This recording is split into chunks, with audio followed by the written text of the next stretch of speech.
Hello, everyone. Welcome to this video on rank of a matrix, a fundamental concept in linear algebra. This video is brought to you by the Department of Statistics at the CUHK. The presenter of this video is CUHK Winton, a graduate student from our department, who has done a great job in explaining and illustrating this topic with examples and exercises. We thank him for his contribution and we hope you will enjoy and benefit from this video. Let's begin. Hello everyone, I'm CUHK Winton. Today we are going to discuss a basic concept in linear algebra, which is the rank of a matrix. Rank of a matrix can have many applications in mathematics and statistics, but before we go on, please make sure you understand what matrices and vectors are, as well as the basic operations. If not, I suggest you to watch videos about these topics, and you are welcome to come back once you have a foundation. The rank of a matrix has several definitions, but instead we go straight to them. Let's consider the following problem. Suppose we have three vectors, A, B, and C, in a three-dimensional space. The question is, can we reach every single point in the XYZ space by just only using these three vectors in some linear operations? The answer is yes. Let's say the point 2, 0, and 1. We can reach there by subtracting B from C, then adding twice of A. Here we introduce a concept called span, also known as the vector space. Generally, a span or a vector space of n vectors contains all possible points reachable by these n vectors. Notice that the maximum dimension of the image span is 3. In other words, the vector space is three-dimensional. Now let's consider the case of P, Q, and R. It looks like we have three vectors, but in fact we have only two. Actually, R is the sum of P and Q. It is just some simple linear combination of P and Q. So down to the earth, we have only two vectors to create a subspace in R3, which is also called a vector space. We cannot reach every point in the XYZ space, therefore the maximum dimension of the space is 2. When we align the three vectors to form a 3x3 matrix X, for instance by row, the maximum dimension the row vectors can span is equivalent to what we call the row rank of X. So if X is equal to this matrix, the row rank of X is equal to 3. Column rank is a similar thing, except it represents the maximum dimension the column vectors can span. We can see that 1, 1, 1, 0, 1, 1, and 0, 0, 1 also span a 3D space, because none of them can be expressed by the other vectors. Therefore, the column rank of X is equal to 3. Here we can see that the row rank of X and the column rank of X are the same. The truth is, the row rank and the column rank of any m by n matrix, and it is not necessarily square, is always the same. We call it the rank of the matrix, and we denote the value as rank of X. The proof is not introduced here, as the difficulty is beyond our level. For easier learning and motivation, what we have discussed by now is the geometric interpretation of the rank of a matrix. Now we will introduce a more formal definition. The rank of a matrix A is the size of the largest collection of linearly independent columns or rows of A. This may simply be interpreted as the rank of a matrix A is the number of linearly independent columns or rows in A. Perhaps I can explain a little bit on linear independence. For n vectors to be linearly independent, any one of these must be impossible to be expressed in terms of the other n-1 vectors by linear operations. For example, these three vectors are linearly independent because they don't have any linear relationships. You can pause the video and have a check. On the other hand, these three vectors are linearly dependent because The third one is the sum of the first one and twice of the second one. Bear in mind that column rank of x equals row rank of x equals to the rank of x. This is identical to the statement rank of x equals to the rank of the transpose of x. No matter an m by n matrix X is square or not, the rank of X is at most the minimum of m and n. We can understand this by imagining a 2 by 3 matrix. We have 2 row vectors and 3 column vectors. Since we can only span 2-dimensionally with only 2 row vectors, the row rank is at most 2. By the equivalence of row rank and column rank, the column rank and the rank of the matrix is at most 2 also.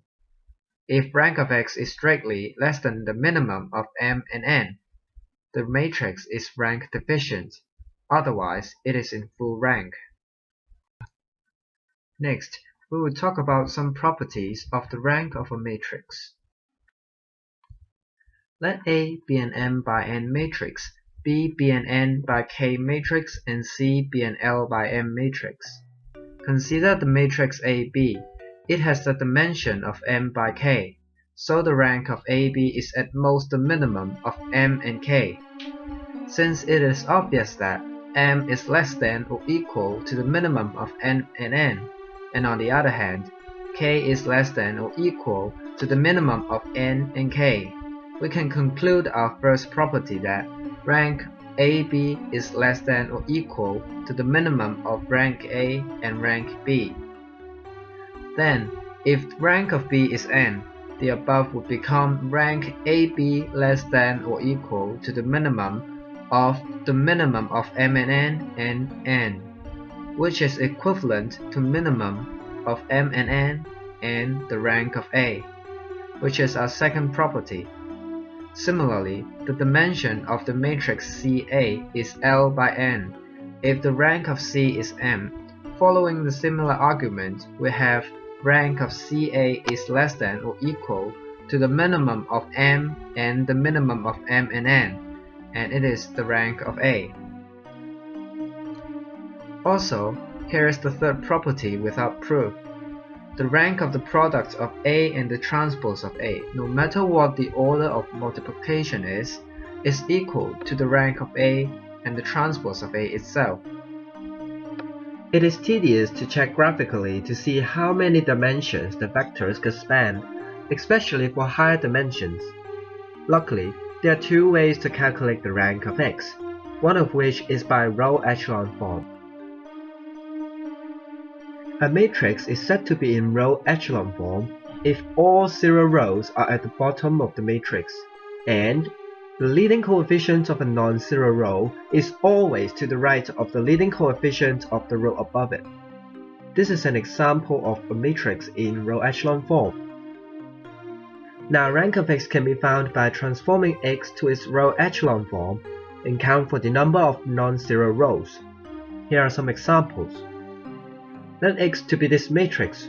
We first subtract row 3 from row 1 to replace row 3. Then subtract row 3 from row 2 to replace row 3 again. We now obtain the row-echelon form of X. Then, the rank of X is the number of non-zero rows, which is 2. Now let's consider Y. We first perform similar transformation to obtain this matrix. Notice that row 3 and row 4 is now the same. We finally replace row 4 with the difference between row 3 and row 4. Lastly, we add row 3 to 17 times of row 2 to replace row 3.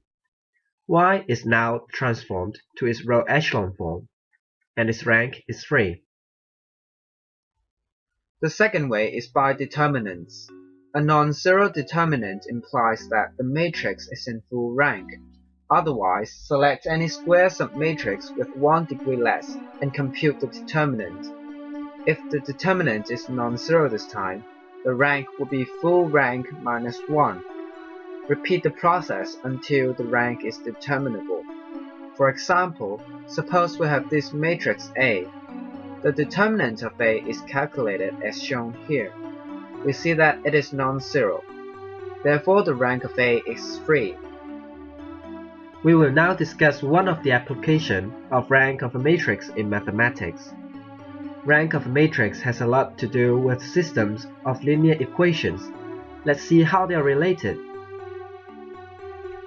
A set of linear equations is said to be consistent if there is at least one set of solutions.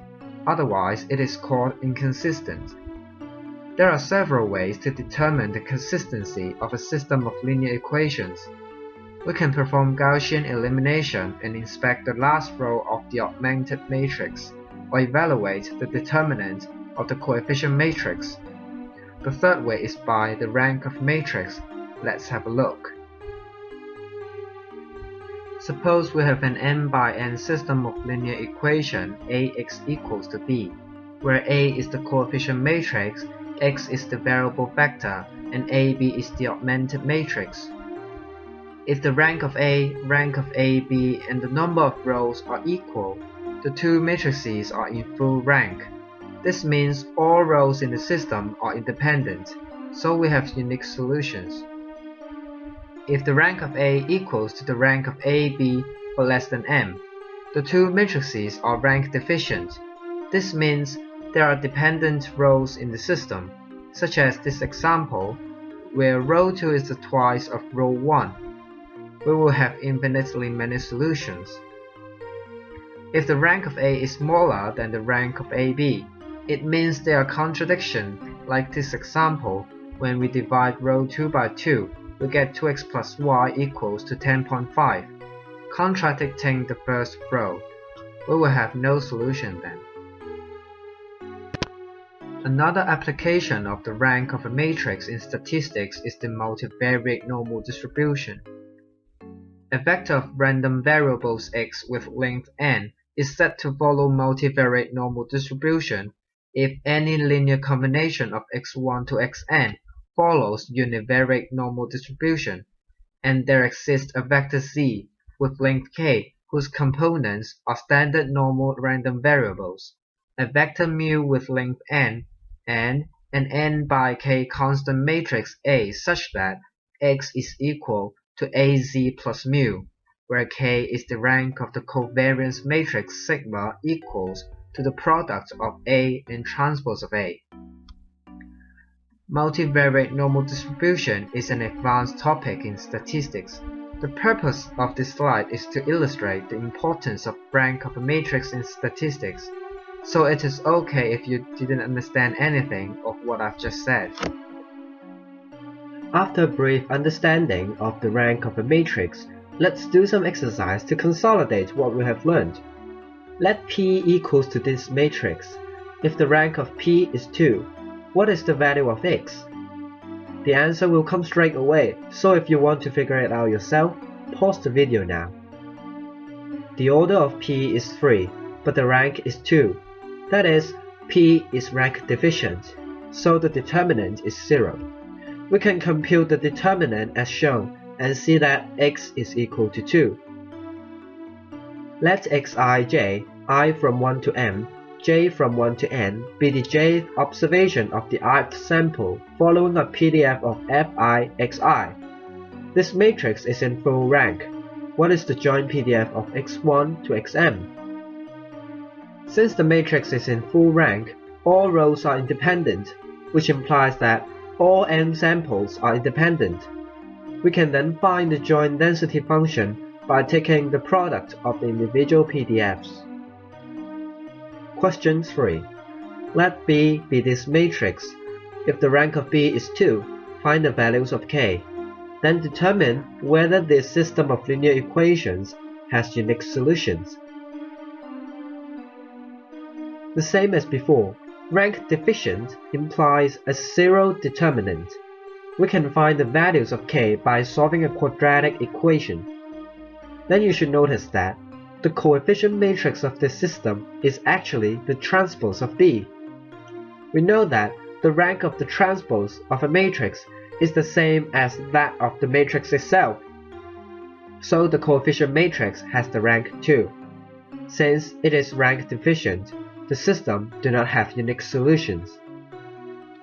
So that's all for this video. I hope you have a good foundation on the concept of rank of a matrix. There are still many other applications in mathematics and statistics, but we keep that for your future exploration. So have a nice day. Thanks for watching.